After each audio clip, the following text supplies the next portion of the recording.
All right, so it's Cat Stanley, Space Demon, coming at you again. And today I want to talk to you about professional athletes who've appeared on the cover of Rolling Stone magazine. Now, most folks know the famous music publication Rolling Stone made its debut in November of 1967. That first issue featured Beatle John Lennon on its cover. It was a photo of him from the production of the film How I Won the War. And ever since then, rock stars and musicians have dreamed of appearing on the cover of the Rolling Stone. Now, you might remember that old song by Dr. Hook and the Medicine Show, and that pretty much sums it up. But now, in addition to pop music stars, actors and politicians, and other various and sundry showbiz types, several professional athletes have appeared on the cover of Rolling Stone over the years. Now, the first athlete to appear on the cover was none other than the greatest Muhammad Ali, the famous heavyweight boxing champion.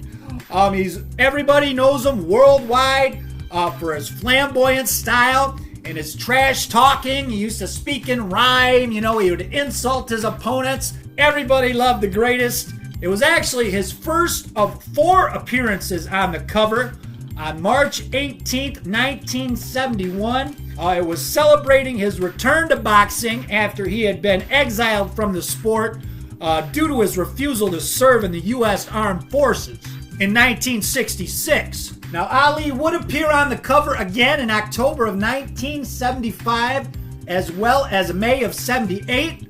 His final appearance would be following his death in July of 2016 at the age of 74. Now, the second pro athlete to appear on the cover of Rolling Stone was Mark the Bird Fidrych.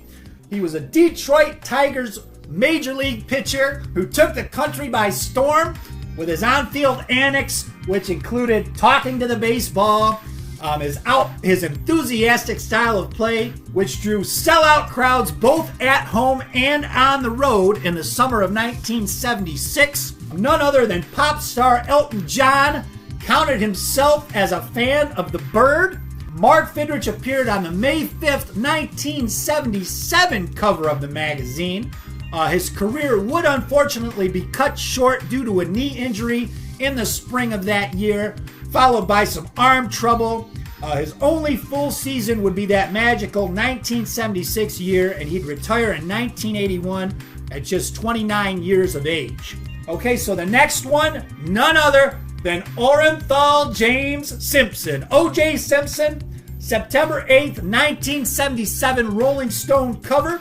Now, before being charged with the double homicide of Nicole Brown Simpson and Ron Goldman in 1994, O.J. Simpson, of course, was a star running back for the Buffalo Bills. He'd go into the NFL Football Hall of Fame in 1985. He ran for 2,000 yards in 1973. You might remember his commercial endorsements, including Hertz, where he did the commercials. He'd run through the airports, jumping over stuff, and he pimped Tree Sweet orange juice. And then, of course, later on, he'd become an actor. He'd appear in movies like Capricorn 1. Most people probably remember him from The Naked Gun. And so that's when OJ was on the cover, September 8th, 1977. Now, the next one, NBA basketball star Kareem Abdul-Jabbar appeared on the December 14th, 1978 cover of the Rolling Stone, along with stoner comedy duo Cheech and Chong, who were on the heels of the release of their film Up in Smoke. So Kareem Abdul-Jabbar, you might remember, star center for the LA Lakers at the time.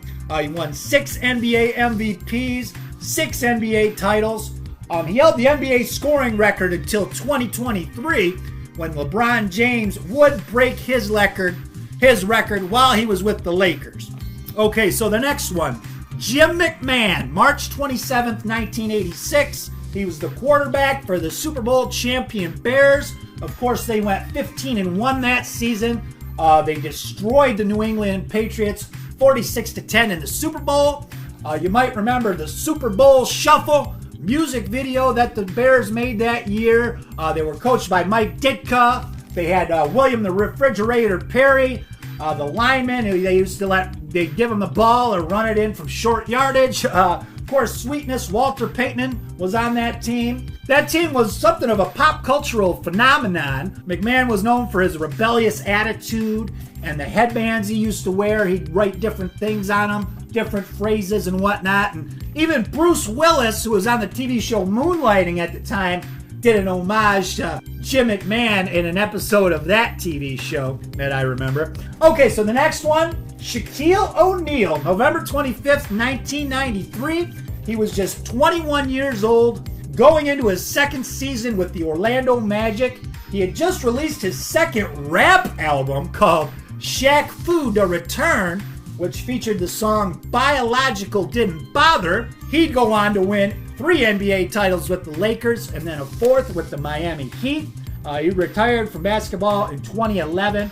He won the Rookie of the Year in 93, MVP in 2000. Okay, so the next one, another NBA star, Dennis Rodman, December 12th, 1996 is the date he appeared on the cover of the Rolling Stone. Of course, he rose to fame as a somewhat quiet member of the Detroit Pistons Bad Boys championship teams in 1989 and 1990, but by 1996 he'd established himself as the game's preeminent rebounder and had joined Michael Jordan in the Chicago Bulls, where he'd helped them win 3 straight NBA titles.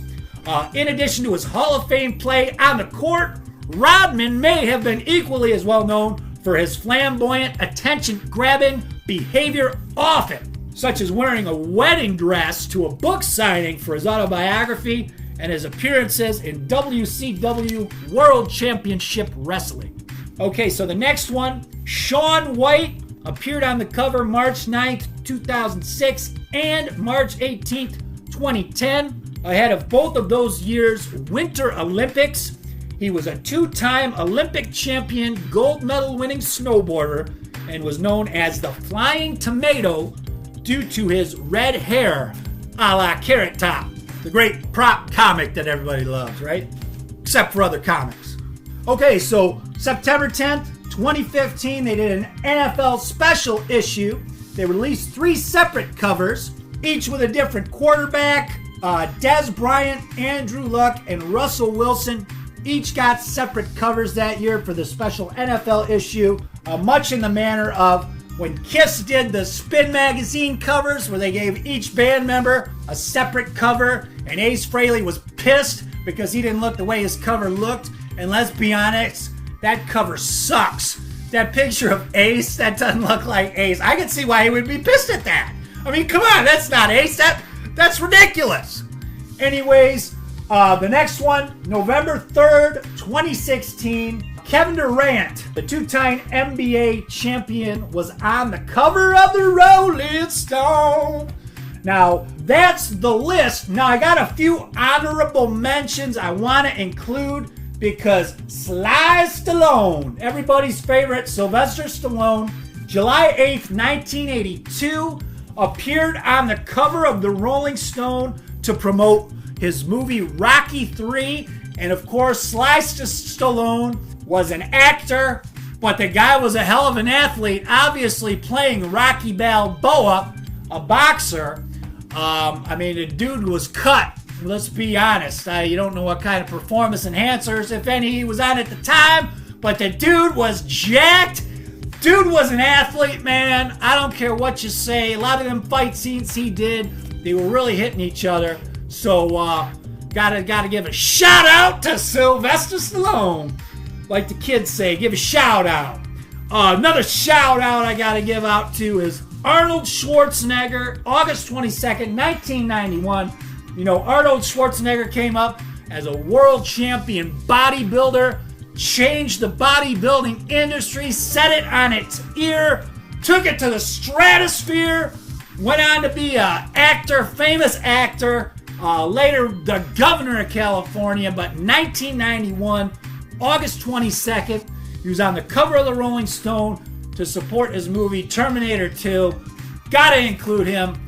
Hell of an athlete. Okay, and the last one, of course, Dwayne "The Rock" Johnson, mega movie star, got his start in the WWE wrestling world wrestling entertainment.